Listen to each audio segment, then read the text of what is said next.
Untuk siapa? Itulah tema diskusi kita pada siang hari ini pemirsa, dan sudah bersama kami ada Budi Aristiadi, Ketua Umum dari Projo, dan juga Muhammad Kodari, Direktur Eksekutif Indobarometer. Selamat siang Bang Kodari dan juga Mas Budi Ari.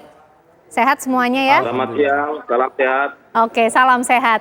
Oke, pasca gagalnya Piala Dunia U20, ini apakah juga sudah bisa mencerminkan kira-kira restu Presiden Joko Widodo ini untuk seperti gambar di belakang kita nih, Bang Kodari, untuk Prabowo Subianto atau untuk Ganjar Pranowo? Iya, saya merasa bahwa batalnya Piala Dunia U20 itu menjadi game changer ya terhadap konstelasi Pilpres 2024 yang akan datang.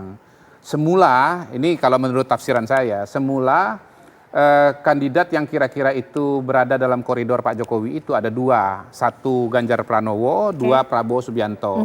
Ganjar Pranowo saya sebut lebih dahulu karena satu, beliau sama-sama PDI Perjuangan, satu partai dengan Pak Jokowi, yang kedua sama-sama Jawa Tengah. Dan memang saya punya keyakinan juga bahwa suara pendukung Pak Ganjar Pranowo itu sesungguhnya adalah para pendukung Jokowi ya, yang melihat bahwa ya Jokowi udah nggak bisa maju lagi begitu. Nah yang kedua adalah Prabowo Subianto. Kenapa Prabowo Subianto? Karena bagian dari pemerintahan, dirasakan sudah berkontribusi signifikan kepada stabilitas pembangunan, penanganan COVID dan seterusnya. Dan ya bahasa tubuhnya itu istilahnya respect ya kepada Pak Jokowi, masuk mobil hormat gitu. Jadi saya melihat Pak Jokowi itu nyaman.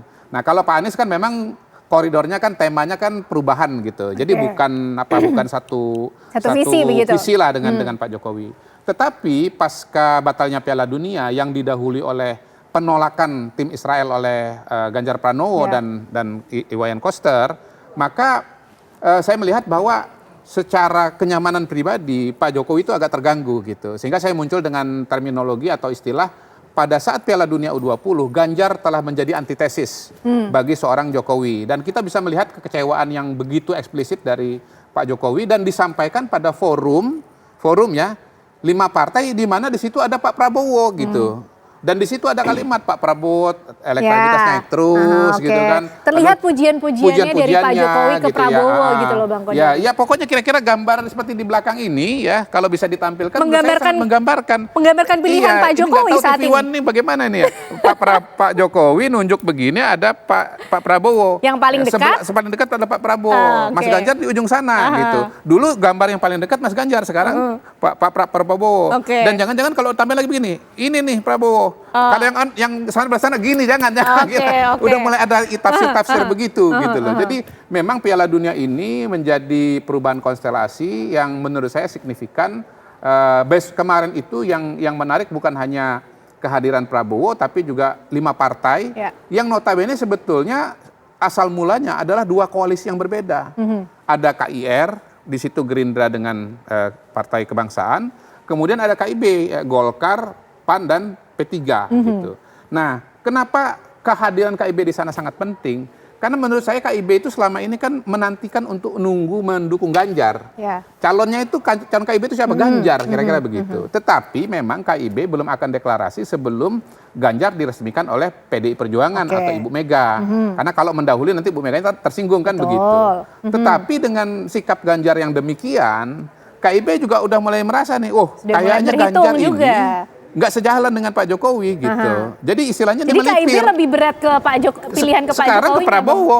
Ke Pak Jokowi, sekarang ke Prabowo gitu loh. Karena apa? Karena Ganjar telah menjadi antitesis Jokowi. Yang tetap istilahnya konsisten di jalur Jokowi adalah Prabowo Subianto. Jadi mergernya KIB dengan KIR ini menurut saya pertanda penting dalam dinamika politik Indonesia gitu. Bahwa KIB yang tadinya mau ke Ganjar, sekarang kok kumpulnya dengan Prabowo Subianto. Nah kita coba tanya yang juga punya kedekatan dengan Presiden Joko Widodo dari Projo, Mas Budi Ari, kalau melihat sikap-sikapnya Pak Jokowi atau mungkin sudah ada komunikasi dengan Pak Jokowi, ini sudah mulai bisik-bisik belum sih restunya kemana? Ya yang pasti kan begini, peristiwa U20 ini kan seperti Pak Presiden sampaikan, juga kita harus berhenti saling menyalahkan. Walaupun tentu saja kesedihan, kekecewaan kita semua adalah Piala Dunia tidak jadi dilakukan di Indonesia. Atau Indonesia tidak lagi menjadi tuan rumah panitia U20, Piala Dunia U20. Bagi kami ini kan juga ada satu masalah ketatanegaraan kita. yang juga harus disikapi secara baik gitu.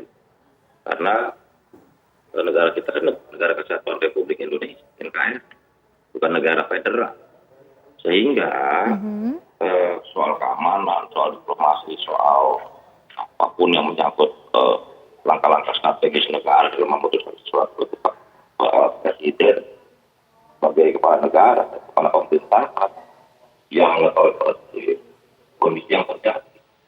Pak Jokowi itu memiliki semua informasi dari aparat keamanan, intelijen dan lain-lain, termasuk ancaman-ancaman keamanan mungkin timbul. Begitu loh.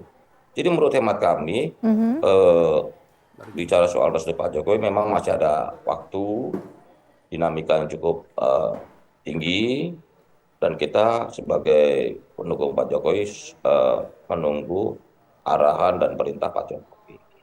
Kenapa Pak Jokowi sangat penting dan strategis dalam konsultasi 2024? Karena memang pengaruh Pak Jokowi dalam menentukan atau dukungan Pak Jokowi terhadap salah satu kontestan akan berpengaruh secara signifikan. Begitu loh. Oke, Mas Budiari, itu dari termasuk TV One mengangkat tema ini, kita menganggap bahwa memperhitungkan pengaruh Pak Jokowi sangat tinggi dalam mempengaruhi hasil di 2024. Betul, tentu menjadi penting setiap perhitungan dan pergerakan politik yang ada. Kita akan bahas lebih lengkap lagi, tapi usai jeda pemirsa, kami kembali hadir untuk Anda.